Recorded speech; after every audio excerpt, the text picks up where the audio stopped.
So that's the Ryanair, just landed. It's about 5:30. Time for early dinner. Cork Airport is smaller, but it's quite nice. Still have some facilities like duty free. Security was fast. That's a good thing about a small airport. It's the Aer Lingus down there. Lots of seats. And I think we'll go to the Food Republic maybe. Have a look.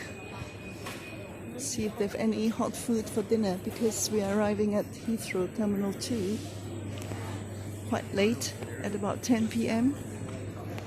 Got Heineken here.